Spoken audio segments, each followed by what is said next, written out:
कहानी शुरू होती है एक 20 साल के लड़के विल हंटिंग से। वो बहुत गरीब मोहल्ले में रहता है, लेकिन काम करता है दुनिया की सबसे मशहूर university MIT, Massachusetts institute of technology में। सुनने में बड़ा अच्छा लगता है, लेकिन हकीकत ये है कि विल वहां कोई पढ़ाई नहीं करता। वो तो बस यूनिवर्सिटी की इमारतों की सफाई करता है। एक दिन जब वो गलियारे की सफाई कर रहा होता है, तभी उसकी नजर बोर्ड पर लिखे एक बहुत मुश्किल गणित के सवाल पर पड़ती है। ये सवाल लिखा था प्रोफेसर जेराल्ड लैम्बो ने। उन्होंने पूरे कॉलेज को चुनौती दी थी कि जो भी इस सवाल को हल कर लेगा, उसका नाम यूनिवर्सिटी की किताबों में छपेगा और उसे नाम और इज्जत दोनों मिलेंगे। विल उस सवाल को ध्यान से देखता है और उसका मन वहीं अटक जाता है।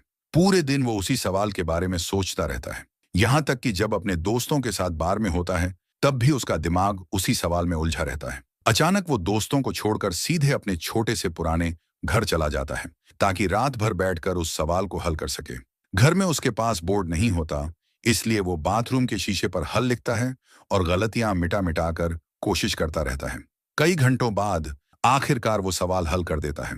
कुछ दिनों बाद जब वो काम पर जाता है, तो सफाई करते करते ही बोर्ड पर सही हल लिख देता है। और जब प्रोफेसर लैम्बो बोर्ड पर लिखा हल देखते हैं, तो हैरान रह जाते हैं। उन्हें विश्वास ही नहीं होता कि उनके किसी स्टूडेंट ने इतना मुश्किल सवाल इतनी जल्दी हल कर दिया। वो ये जानने के लिए बेचैन हो जाते हैं कि आखिर ये जीनियस है कौन। उसी शाम विल अपने दोस्तों के साथ बाहर घूम रहा होता है। रास्ते में उन्हें कुछ लोग मिलते हैं। उनमें से एक लड़का एक लड़की का मजाक उड़ाता है। विल उस लड़के को पहचान लेता है। ये वही इंसान था जो बचपन में उसे बहुत तंग करता था। गुस्से में विल अपने दोस्त से गाड़ी रोकने के लिए कहता है और बिना सोचे समझे उतरकर सीधे उस पर हमला कर देता है। विल उसे मुक्का मारता है और देखते ही देखते दोनों ग्रुप के बीच लड़ाई शुरू हो जाती है। थोड़ी देर में पुलिस वहां पहुंच जाती है।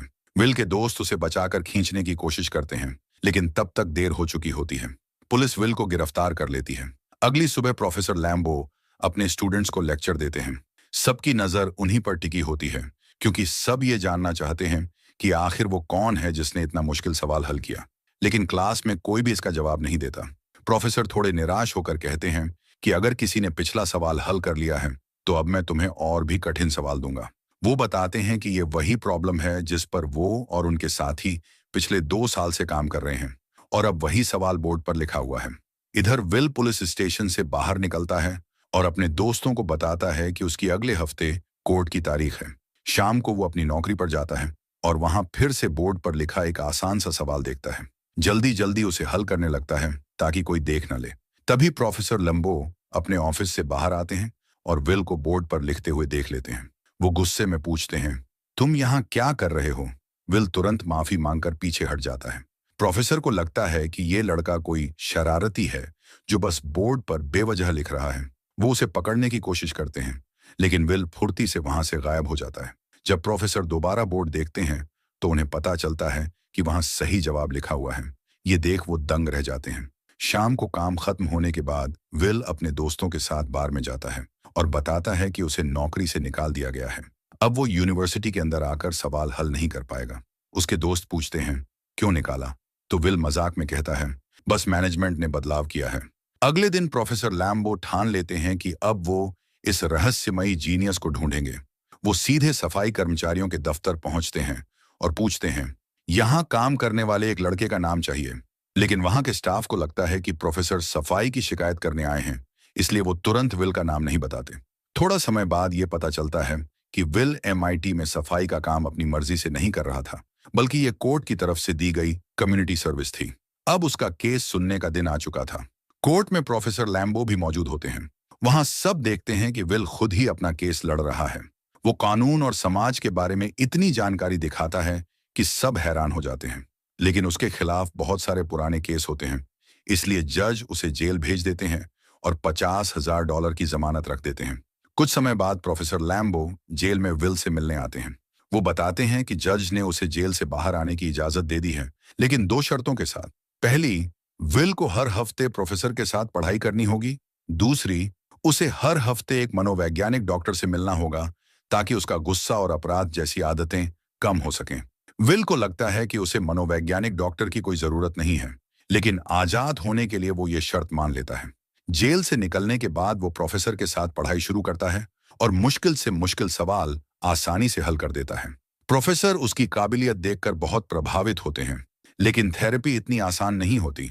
प्रोफेसर कई अलग अलग डॉक्टर बुलाते हैं, लेकिन कोई भी विल को संभाल नहीं पाता। पहला डॉक्टर तो डर ही जाता है, क्योंकि विल उसकी लिखी किताब का मजाक उड़ाता है। विल कहता है कि उसने उसकी किताब एक ही रात में पढ़ ली और उसमें कुछ खास नहीं है। ये सुनकर डॉक्टर गुस्से में सेशन छोड़कर चला जाता है। दूसरे मनोवैज्ञानिक डॉक्टर ने विल को संभालने की कोशिश कुछ अलग तरीके से की।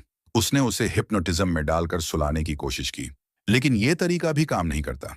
ये देखकर प्रोफेसर लैम्बो लगभग हार मान लेते हैं। तभी उन्हें अपने पुराने कॉलेज के दोस्त शॉन मैगवायर की याद आती है, जो अब एक मनोवैज्ञानिक डॉक्टर है। प्रोफेसर शॉन के ऑफिस में जाकर विल का मामला बताते हैं और उसे साथ मिलकर एक रेस्टोरेंट में चर्चा करने का न्योता देते हैं। शॉन पहले तो मना कर देता है, क्योंकि उसका शेड्यूल बहुत व्यस्त होता है, लेकिन प्रोफेसर लैम्बो उसे समझाते हैं कि विल कोई साधारण लड़का नहीं है, बल्कि एक अलग ही स्तर का जीनियस है। वो उसकी तुलना उस मशहूर गणित के विद्वान से करते हैं, जिसने बिना किसी औपचारिक पढ़ाई के बड़े बड़े खोज किए थे। ये सुनकर शॉन आखिरकार विल से मिलने के लिए राजी हो जाता है। पहले सेशन में विल हमेशा की तरह बदतमीजी और मजाक से डॉक्टर को परेशान करने की कोशिश करता है। वो शॉन की बनाई पेंटिंग तक का मजाक उड़ाता है और कहता है कि ये बिल्कुल बेकार है। शॉन इस पर गुस्सा नहीं करता और शांत रहता है, लेकिन जब विल उसके निजी जीवन और उसकी पत्नी का मजाक उड़ाता है, तब शॉन बुरी तरह भड़क उठता है। वो सख्त लहजे में कहता है, अगर तुमने मेरी पत्नी का नाम फिर लिया तो मैं तुम्हें बर्बाद कर दूंगा, और इसके साथ ही सेशन खत्म कर देता है। बाद में जब प्रोफेसर लैम्बो देखते हैं कि शॉन परेशान है, तो वो उसे कहते हैं कि अगर चाहे तो ये केस छोड़ सकता है, लेकिन शॉन साफ कहता है कि वो अगले हफ्ते फिर से विल से जरूर मिलेगा। पहले सेशन के बाद शॉन देर तक विल की बातों के बारे में सोचता रहता है, खासकर जब उसने उसकी पत्नी का जिक्र किया था। ये यादें उसे अकेला महसूस कराती हैं। उधर विल अपनी जिंदगी में थोड़ा आगे बढ़ता है। वो बार में मिली लड़की स्काइलर के साथ डेट पर जाता है। स्काइलर उसे बताती है कि उसे अपने पापा से बहुत पैसे विरासत में मिले हैं और वो स्टैनफोर्ड यूनिवर्सिटी में एडमिशन लेने की सोच रही है। दोनों की शाम बहुत अच्छी गुजरती है और आखिर में एक डाइनर में दोनों किस करते हैं। अब आता है दूसरा थेरेपी सेशन। इस बार शॉन विल को ऑफिस में नहीं, बल्कि पार्क की बेंच पर ले जाता है। जैसे ही विल अपनी पुरानी मजाक और तानेबाजी वाली हरकतें शुरू करता है, शॉन उसे रोक देता है। शॉन कहता है कि उसने विल की बातों पर बहुत सोचा है और अब उसके पास कहने को कुछ है। वो बताता है कि विल भले ही बहुत पढ़ा लिखा और तेज दिमाग वाला है, लेकिन असल जिंदगी के बारे में उसे कुछ नहीं पता। वो दुनिया के हर कलाकार के बारे में किताबों से जान सकता है, लेकिन उसने कभी बोस्टन छोड़कर उनकी असली कलाकृतियां नहीं देखी। वो युद्ध पर लिखी किताबें सुना सकता है, लेकिन उसने कभी युद्ध का मैदान नहीं देखा। वो प्यार की कविताएं सुना सकता है, लेकिन उसने कभी किसी औरत से सच्चा प्यार नहीं किया, न ही उसके सामने खुद को पूरी तरह खोला। और सबसे अहम बात, जब तक विल अपने दिल का दर्द खुद नहीं बताएगा, तब तक कोई ये नहीं समझ सकता कि एक अनाथ होने का दर्द क्या होता है। शॉन कहता है कि किताबों से ये सब नहीं सीखा जा सकता। असली सबक जिंदगी खुद सिखाती है। अगले सेशन में विल पूरे टाइम चुप रहता है। शॉन शांति से बैठा रहता है, क्योंकि उसे पता होता है कि विल बस उसे परख रहा है, और वो सही निकलता है। अगले ही सेशन में विल चुप्पी तोड़ता है और शॉन को एक गंदा चुटकुला सुनाता है। इसके बाद दोनों हल्की फुल्की बातें करने लगते हैं। विल अपनी डेट के बारे में बता देता है। शॉन पूछता है कि क्या वो स्काइलर से दोबारा मिलेगा। तब विल एक सच्चाई मान लेता है। वो कहता है कि शायद नहीं, क्योंकि वो नहीं चाहता कि स्काइलर की उसकी नजरों में बनी परफेक्ट इमेज टूट जाए। लेकिन शॉन उसे समझाता है कि असल में विल अपनी ही बनाई हुई परफेक्ट इमेज से डर रहा है, लड़की की नहीं। असली रिश्तों में एक दूसरे की कमियां और आदतें स्वीकार करनी पड़ती हैं। शॉन अपनी बीवी की कहानी बताता है, जो हाल ही में कैंसर की वजह से गुजर गई थी। वो कहता है कि उसे उसकी छोटी छोटी आदतें और नखरे सबसे ज्यादा याद आते हैं। असली प्यार और नजदीकी तभी होती है जब हम इंसान को उसकी कमियों के साथ अपनाएं। पहली बार विल ध्यान से सुनता है। दूसरी तरफ विल स्काइलर से मिलने उसके हॉस्टल पहुंचता है। स्काइलर हैरान होती है, क्योंकि विल ने लंबे समय से उसे कॉल नहीं किया था, लेकिन वो बाहर जाने के लिए मान जाती है। अगले दिन दोनों डॉग रेस देखने जाते हैं और बहुत अच्छा वक्त बिताते हैं। स्काइलर विल से पूछती है कि वो कहाँ बड़ा हुआ। विल सच छुपाकर मजाक में कह देता है कि उसके 12 बड़े भाई हैं। स्काइलर हंसकर कहती है कि ये झूठ है, लेकिन विल कसम खाकर बात को और मजेदार बना देता है। यहाँ तक कि उसे वादा करना पड़ता है कि वो जल्दी ही स्काइलर को अपने परिवार से मिलवाएगा। इसके बाद स्काइलर विल से पूछती है कि किसी को कैसे पता चलता है कि वही उसका सच्चा साथी है। ये सवाल विल के दिमाग में बैठ जाता है और अगले दिन वो शॉन से यही पूछता है। शॉन मुस्कुराकर बताता है कि उसे अपनी बीवी को देखकर पहली नजर में ही समझ आ गया था। फिर वो एक किस्सा सुनाता है। एक बार उसे एक बहुत ही रेयर बेसबॉल मैच के टिकट मिले थे, लेकिन उसने वो मैच छोड़ दिया क्योंकि उसी दिन एक खूबसूरत लड़की बार में मिली थी। शॉन कहता है कि उसे आज भी उस मैच को मिस करने का कोई अफसोस नहीं है। स्काइलर बार बार जिद करती है कि विल उसे अपने असली परिवार से मिलवाए, लेकिन विल सच बताने से अभी भी बचता है। इसलिए वो कम से कम उसे अपने दोस्तों से मिलाने का फैसला करता है। स्काइलर उनके ग्रुप में आसानी से घुल मिल जाती है, सबके साथ हंसी मजाक करती है और बियर पीती है। लेकिन रात के अंत में चक की एक बात से विल का मूड खराब हो जाता है। दूसरी तरफ प्रोफेसर लैम्बो एक डाइनर में शॉन से मिलते हैं और विल की थेरेपी को लेकर सवाल पूछते हैं। लैम्बो को असल में विल के अतीत की परवाह नहीं है, बल्कि वो जानना चाहते हैं कि अब विल उनके मार्गदर्शन में आगे क्या करने वाला है। इस पर शॉन कहता है कि वो विल पर दबाव नहीं डालेगा, क्योंकि विल को खुद तय करना होगा कि उसे जिंदगी में क्या चाहिए। ये सुनकर लैम्बो गुस्सा हो जाता है और कहता है कि उसने पहले ही विल को बड़े बड़े लोगों से मिलवा दिया है, लेकिन उन्हें ये पता नहीं होता कि विल की जगह उसका दोस्त चक उन लोगों से मिलने पहुंच जाता है। वहां चक पैसों की मांग करता है और अपने बुरे व्यवहार से पूरा सौदा बिगाड़ देता है। दूसरी तरफ विल और स्काइलर एक रोमांटिक शाम बिताते हैं और दोनों का रिश्ता और गहरा होने लगता है। स्काइलर अपने घर पर विल से सीधा सवाल करती है। वो कहती है कि उसे स्टैनफोर्ड पढ़ने के लिए कैलिफोर्निया जाना है और चाहती है कि विल भी उसके साथ चले, लेकिन विल तुरंत मना कर देता है और तरह तरह के बहाने बनाने लगता है। स्काइलर उसे समझाती है कि वो बस अपनी छोटी सी दुनिया में फंस कर बैठा है, जहां उसे कोई चुनौती नहीं मिलती और वो नई चीजों से डरता है। ये सुनकर विल भड़क जाता है। उसे लगता है कि स्काइलर उसके साथ सिर्फ मजाक कर रही है और उसके लिए वो बस एक टाइम पास है, क्योंकि वो गरीब है। स्काइलर हैरान होकर पूछती है कि पैसे को लेकर उसकी इतनी टेंशन क्यों है। वो रोते हुए कहती है कि अगर उसे अपने अमीर पिता की दौलत और अपने पिता में से एक चुनना पड़े, तो वो हमेशा अपने पिता को चुनेगी, पैसे को नहीं। स्काइलर साफ बोलती है कि वो भी डरी हुई है, लेकिन कम से कम वो विल के सामने ईमानदार है। विल फिर से बहस करता है। तभी स्काइलर को याद आता है कि विल ने बार बार अपने 12 भाइयों की झूठी कहानी सुनाई थी। अब विल पूरी तरह अपना आपा खो देता है और चिल्लाने लगता है।